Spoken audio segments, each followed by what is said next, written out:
Olá, segundo ano. Hoje nós vamos finalizar o assunto pronomes. Temos dois para hoje, que são os pronomes relativos e os pronomes interrogativos. Importantíssimos para a coesão textual, que eu vou explicar também. Então, vamos lá, vamos produzir. Veja só, nós temos o quadro aqui com os pronomes relativos, eles estão divididos entre variáveis e invariáveis. Só lembrando que variáveis são chamados assim por quê? Porque eles podem sofrer alteração de gênero ou alteração de número ou as duas ao mesmo tempo. Veja só o caso do qual.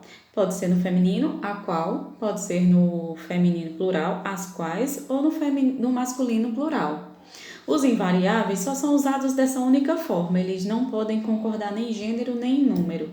Então, o que vem a ser um pronome relativo? Veja, o pronome relativo ele possui duas funções. A primeira, ele se refere a algo que foi dito antes, substituindo e evitando sua repetição. Essa é a primeira função. A segunda função é unir orações e evitar repetição com isso. Ele une orações, ele é muito utilizado em período composto. No caso, uma oração subordinada adjetiva, que é um assunto que vocês viram no 9º ano. Acho que ninguém mais lembra, mas qualquer coisa a gente já revisa. Então, veja só, no quadro nós temos os variáveis e os invariáveis. São muitos pronomes. Cada um deles é utilizado para se referir a algo em particular. Vou falar sobre os principais, tá bom? Vamos começar primeiro mostrando na prática o que o pronome relativo faz. Com uma frase, até uma boa mensagem. O racismo é um sistema que afirma a superioridade de um grupo racial sobre os outros. Nós temos aqui um período composto. Por quê? Temos dois verbos. O verbo ser e o verbo afirmar. Se são dois verbos, são duas orações. Se são duas orações, o período é composto. Originalmente, essas duas orações eram assim. Vejam elas desmembradas. O racismo é um sistema. Primeira oração, primeira afirmação. A segunda, o racismo afirma a superioridade de um grupo racial sobre os outros. Então, nós temos duas orações. Antes eles eram separados. No seu texto, tem gente que ainda faz muito isso. Fica repetindo a mesma informação, a mesma palavra, o mesmo substantivo várias vezes. O pronome ele serve para isso, para evitar essa repetição. Então, originalmente eram duas orações separadas. Ambas referiam-se à mesma coisa, que é o racismo. Quando eu as uno, eu elimino o ponto, não existe mais o ponto, porque agora é um período composto. E eu vou lá na tabelinha dos pronomes e escolho um pronome adequado a isso. Vamos falar primeiro do pronome que. Ele é o pronome mais genérico, mais usado, porque ele pode tanto se referir a pessoas como coisas, no caso do racismo. Então, por isso que ele foi utilizado aqui, porque ele pode se referir a pessoas e a coisas e racismo é uma coisa. Então, olha como ficou. Eu junto as duas orações e no lugar do racismo, que seria repetido novamente, eu coloco o pronome relativo. Isso evita a repetição e ainda une as duas orações. Ó, ficou? O racismo é um sistema que. Esse que está ligado diretamente ao substantivo racismo, porque está se referindo a ele. Está evitando a repetição dele.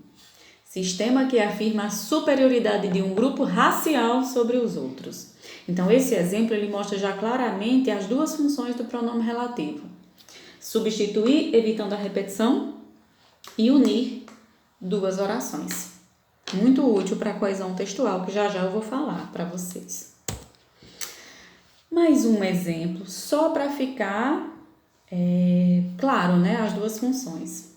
A cantora que acabou de apresentar é péssima. Antes, duas orações separadas. A cantora acabou de apresentar uma oração. A segunda, a cantora é péssima. Ao invés de fazer essas duas afirmações separadas, eu as uno num só período composto e no lugar onde seria repetido o mesmo substantivo que foi dito na primeira oração, eu vou e escolho um pronome relativo. Antes, o que estava se referindo a racismo, que é uma coisa. Agora ele vai se referir a uma pessoa, porque ele é genérico. Ele pode fazer isso. Então, na dúvida, escolhe o quê? Porém, tem uma casquinha de banana em relação a ele que eu vou já mostrar. Então, juntando os dois, ficou o quê? A cantora que acabou de apresentar é péssima. O que uniu as duas orações e evitou que a cantora aparecesse duas vezes no meio da mesma informação no mesmo período. Então, recapitulando, que genérico eu posso usar em textos, tanto se referindo a pessoas quanto coisas. Agora veja só, que por ele ser genérico, ele pode acabar gerando uma certa ambiguidade. O que é uma ambiguidade? Um duplo sentido, uma dupla interpretação para a mesma frase. Olha só, visitei o sítio da minha tia, que me deixou encantada.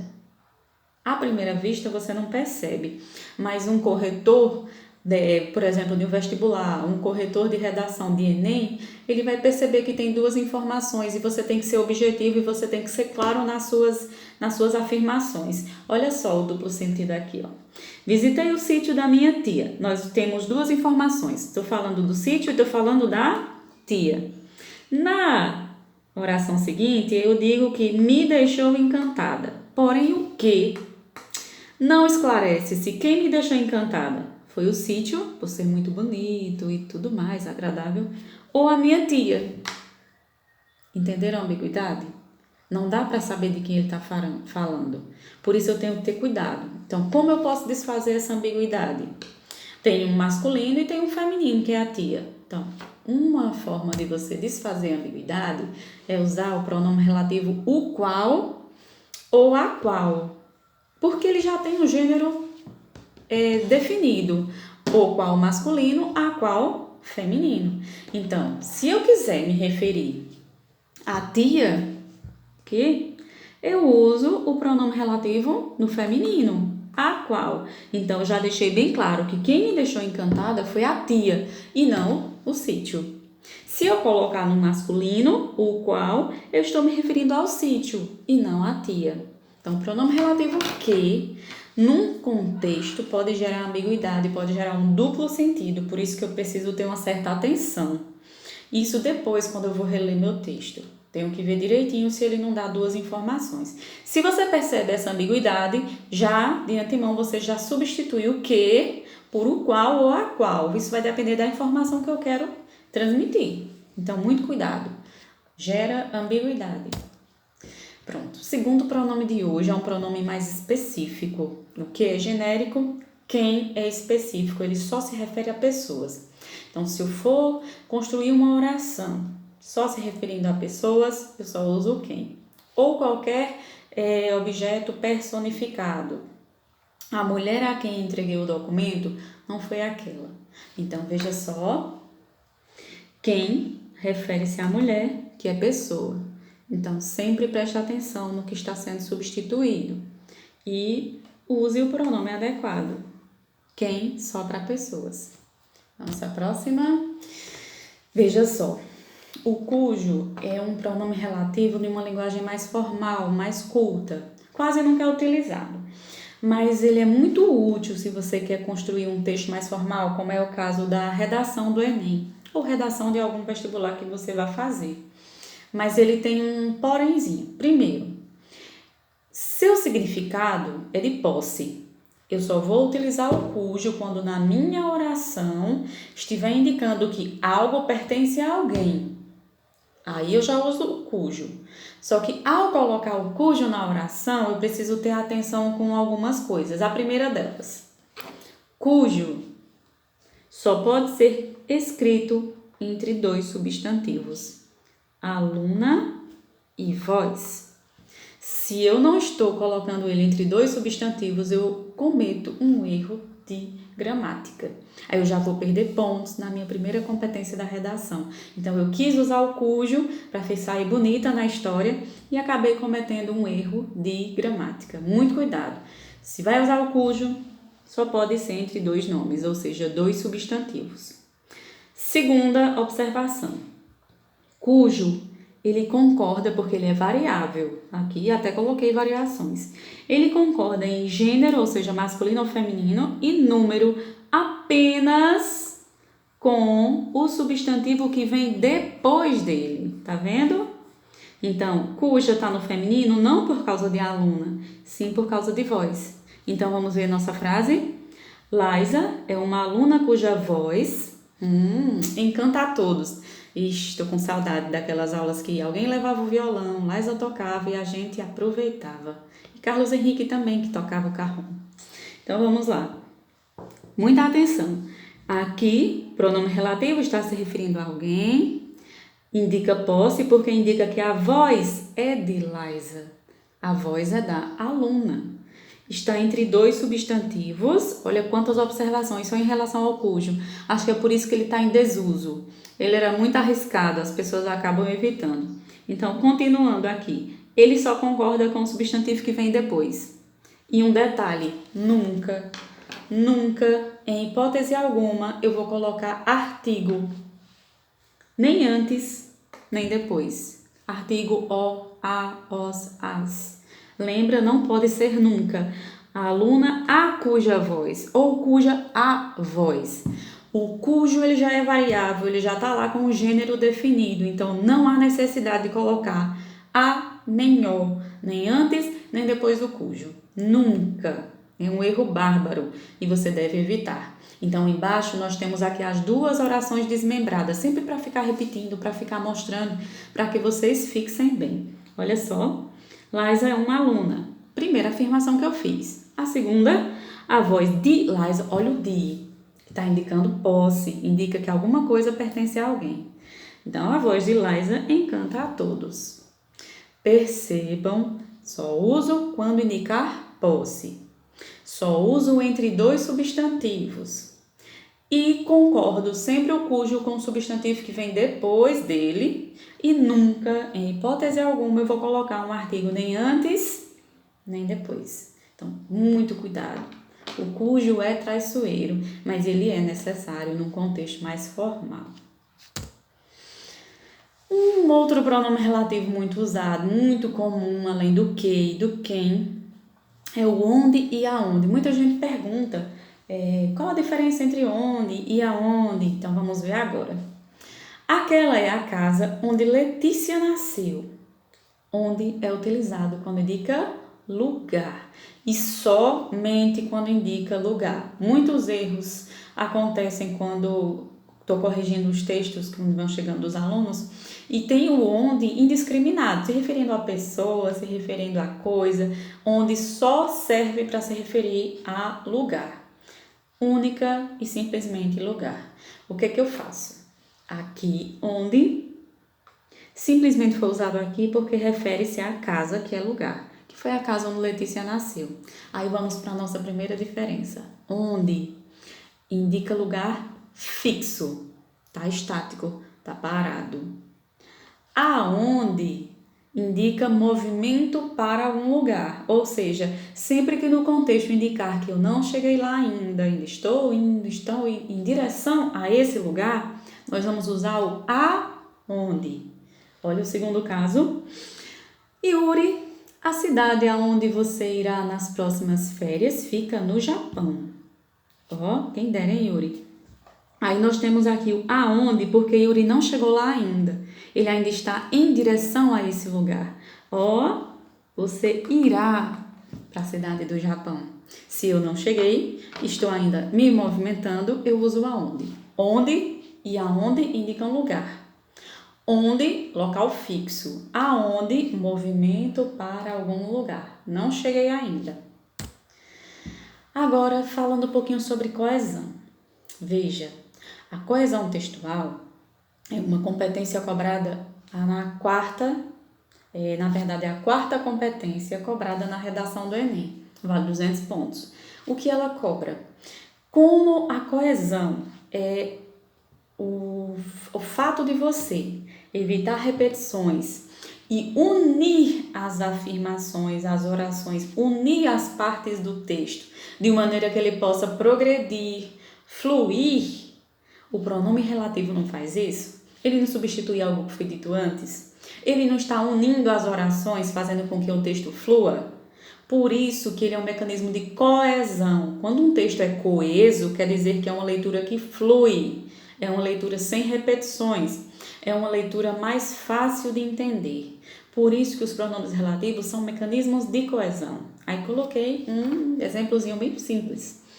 O livro que Eric leu relata uma história real cujo desfecho é inacreditável. Aí voltando. Que refere-se a livro, que é coisa, porque o que pode ser tanto coisa quanto pessoa. Cujo está dizendo que o desfecho é um desfecho da história real. Portanto, indica posse. Aí você percebe aqui, ó, que a história, aqui são os dois substantivos, tá? História e desfecho. E ele, cujo, está concordando com o que vem depois. História é feminino, eu não concordo com ela.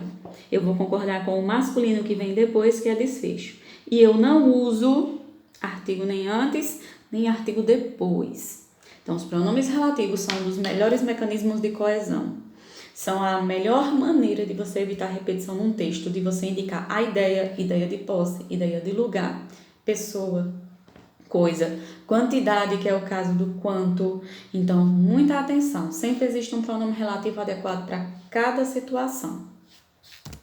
Agora vamos falar um pouquinho sobre os pronomes interrogativos. Eles são simples e podem ser utilizados de duas formas. Primeiro, que interrogativo é aquilo que interroga, que pergunta.